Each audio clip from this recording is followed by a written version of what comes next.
عید پر اب اسی کی دید نہیں جس کا دیدار عام ہوتا رہا۔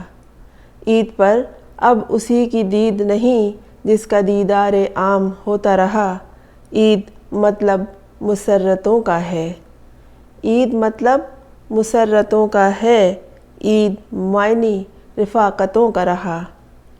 عید دھرتی پہ چاند دیکھتے ہیں، عید دھرتی پہ چاند دیکھتے ہیں، پھر اسیران گھر کو لوٹتے ہیں۔ عید پر رحم دل سخی لوگوں، عید پر رحم دل سخی لوگوں، درد بانٹو کہا گیا ہے یہی۔ عید پر رحم دل سخی لوگوں، درد بانٹو کہا گیا ہے یہی۔ پر یہاں کے تو حکمراں دیکھو، پر یہاں کے تو حکمراں دیکھو، چاند سے درد جوڑ دیتے ہیں۔ پر یہاں کے تو حکمراں دیکھو، چاند سے درد جوڑ دیتے ہیں۔ ہے کہیں موت پر دہائی تو، ہے کہیں موت پر دہائی تو، کچھ اسیروں کو یاد کرتے ہیں۔ چاند تو ہر برس طلوع ہوگا، چاند تو ہر برس طلوع ہوگا، عید آواز پھر لگائے گی۔ اے میرے دوستو دعا یہ کرو، اے میرے دوستو دعا یہ کرو، عید آئے تو درد بٹ جائے۔ چاند تو ہر برس طلوع ہوگا، عید آواز پھر لگائے گی۔ اے میرے دوستو دعا یہ کرو، عید آئے تو درد بٹ جائے۔ قبر پر ٹوٹ کے نہ روئے کوئی، قبر پہ ٹوٹ کے نہ روئے کوئی، کوئی رستوں پہ آنکھ نہ رکھے۔ اے میرے دوستو دعا یہ کرو، عید آئے تو درد بٹ جائے۔ قبر پہ ٹوٹ کے نہ روئے کوئی، کوئی رستوں پہ آنکھ نہ رکھے۔ کوئی قیدی رہائی کی خاطر ہلکی آہٹ سے چونک نہ جائے۔ اے میرے دوستو دعا یہ کرو، عید آئے تو درد بٹ جائے۔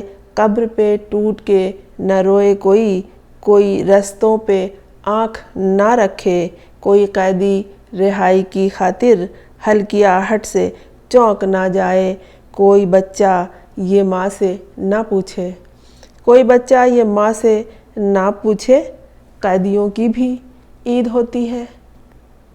یہ جو برس 2024 آیا ہے، اس کی جو عید آئی ہے، یہ وہ عید ہے کہ ریاست میں سب کچھ تہو بالا ہو چکا ہے، اور جن لوگوں نے کسی کی حسد میں یہ ساری صورتحال، یہ ساری قیامت برپا کی ہے، یہ سانحہ بنائے ہیں، پیدا کیے ہیں، انہوں نے ان لوگوں کے لیے، ان اسرت گزیدہ لوگوں کے لیے جو غربت سے لڑ رہے ہیں، جو اپنی سانس کو بحال رکھنے کے لیے کوئی آسرے میں تو نہیں ہے لیکن اپنے آپ جدوجہد کر رہے ہیں، ان حکمرانوں نے ان کے لیے بھی کچھ نہیں کیا، ان کے لیے بھی کچھ نہیں کیا، اور نہ ہی کوئی ایسی پلاننگ ہے۔ ان کی پلاننگ میں تو یہ ہے کہ اس قیدی نمبر 804 کو پھانسی کب دینی ہے، دھمکیاں جاتی رہتی ہیں، دھمکیاں جیل میں بھیجتے رہتے ہیں کہ اب بھی موقع ہے، ڈیل تم کر لو تو اپنی پھانسی سے بھی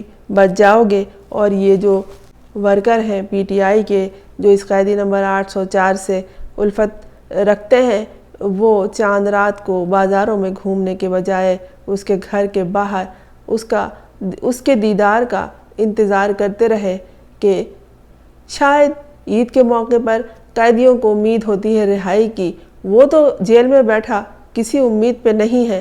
بس یہ جو عوام ہے، یہی کوئی نہ کوئی خوش خیالی، خوش گمانی اپنے ذہن میں رکھے، اپنے دل میں سجائے اور اپنے پلکوں پہ سنبھالے، انتظار کر رہے ہیں کہ شاید اب اس اسیر کو رہائی مل جائے۔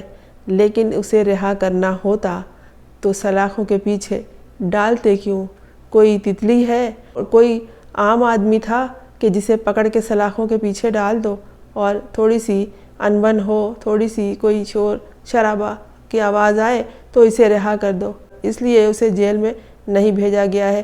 بڑی لمبی پلاننگ ہے، لیکن کبھی کبھی جو یہ دھمکی آتی ہے کہ پھانسی چڑھا دیں گے، موت کی سزا دے دیں گے تو تب احساس ہوتا ہے کہ پہلے بھی اس طرح کی کہانیاں دہرائی گئی ہیں اور شاید اس بار بھی ہو۔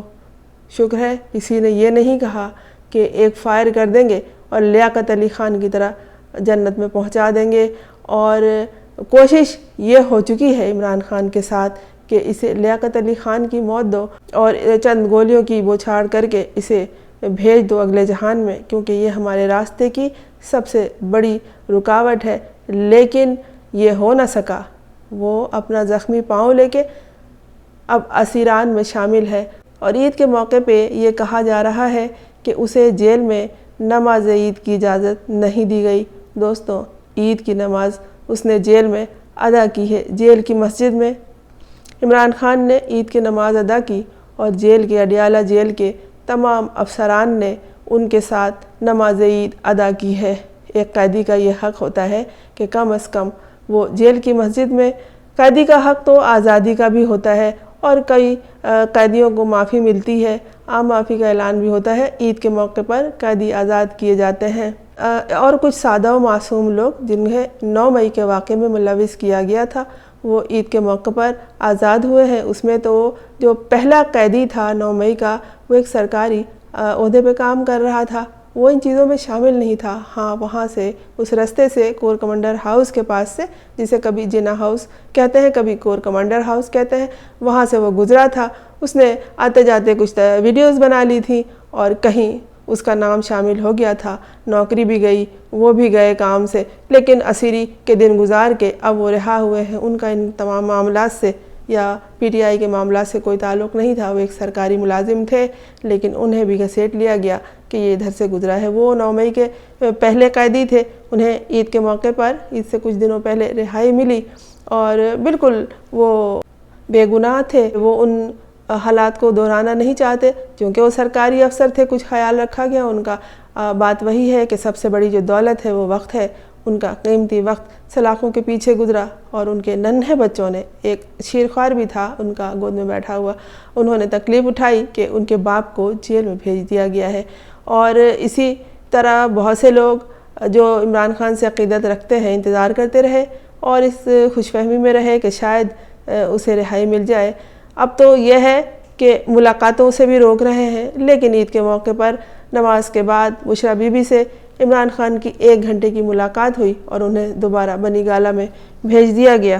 نماز عید کا تذکرہ اس لیے آیا کہ یہ خبر سابق صدر عارف علوی کے حوالے سے آئی تھی کہ عمران خان کو جیل میں نماز عید کی ادائیگی کی اجازت نہیں ملی ہے، لیکن اور انہوں نے کوئی پوسٹ بھی کی اور انگریز دور کی یاد دلائی کہ انگریز کے دور میں ایسا ہوتا تھا کہ نماز عید کی اجازت نہیں دی جاتی تھی۔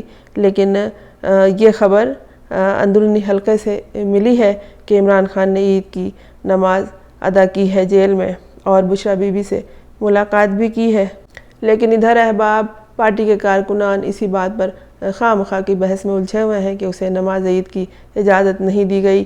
وہ آپ کے لیے، عوام کے لیے جیل کی سلاخوں کے پیچھے نماز عشق ادا کر رہا ہے، عوام کے عشق کی نماز ادا کر رہا ہے، تلاوت کر رہا ہے عوام کے حالات کی، اور آپ اس بحث میں الجھے ہوئے ہیں کہ اسے نماز عید کی اجازت نہیں دی گئی۔ نماز عید آپ سب کو ادا کرنی چاہیے تھی تاکہ آپ اس دن اللہ سے مانگیں، کیونکہ اس موقع پر چاند رات اور عید کی نماز، یہ وہ دن، وہ وقت ہوتا ہے، وہ لمحہ ہوتا ہے، اپنے بندوں کی دعاؤں کی قبولیت کے لیے وہ ہستی منتظر رہتی ہے جس نے یہ کہا ہے کہ مجھ سے مانگو میں تمہیں دوں گا۔